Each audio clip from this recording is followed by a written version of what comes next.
Kita mazhab perencanaan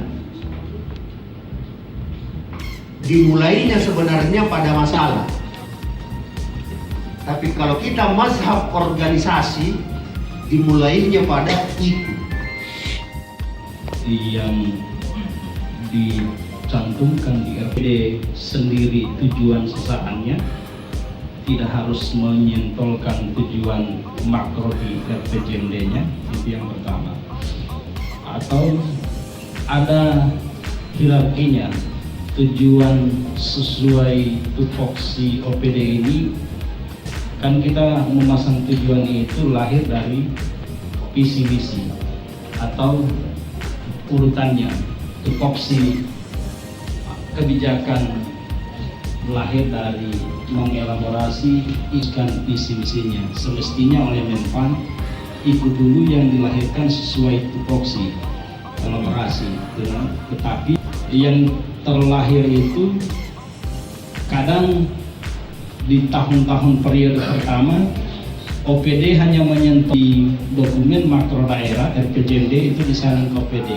Perlihatkan kita saling diskusikan apa isi PP tentang kecamatan, apa tugasnya camat. Maksudnya dari situ kita kalau perspektifnya IKU dimunculkan dari tugas dan fungsi organisasi. Bantu kita merumuskan ke arah ini IKU-nya organisasi saya, akuntabilitas. Lalu misalnya indikator terkait indeks kepuasan masyarakat. OPD apa yang kinerjanya diukur dengan IKM?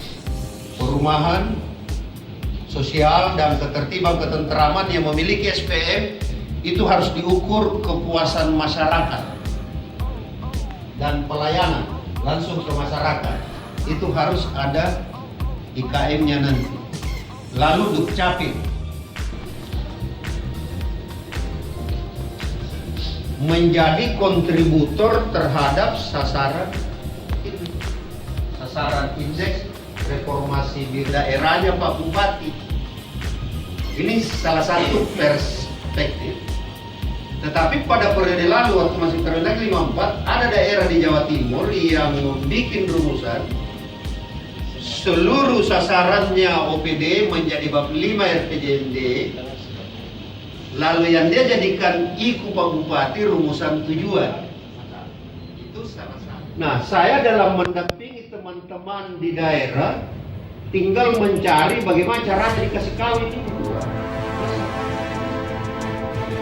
Karena tadi saya kira jelas sekali memulainya dari masalah atau memulainya dari IKU diturunkan dari cara pikir organisasi.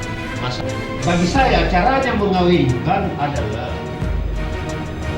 kalau kita betul tugas dan fungsi organisasi kita, tugas dan fungsi itu.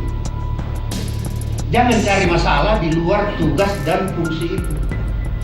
Makanya kemarin saran saya untuk kecamatan, tugas pertama kecamatan adalah pemerintahan umum. Tugas kedua sampai ke 8 itu koordinasi. Dalam kolom target range itu ada dua, target stabilitatif dan target penyelesaian. Kami sudah capek-capek belum target, tetapi pada saat penyusunan kerja itu sering tidak sesuai dengan apa yang terjadi. Kecamatan yang jelas di kantor camat.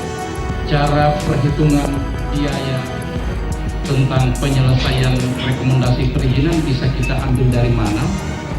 Karena di kecamatan khususnya di Purwato seluruh rekomendasi perizinan itu gratis. Biayanya bisa kita hitung. Terima kasih Pak. Itu pertanyaan yang digratiskan Pak.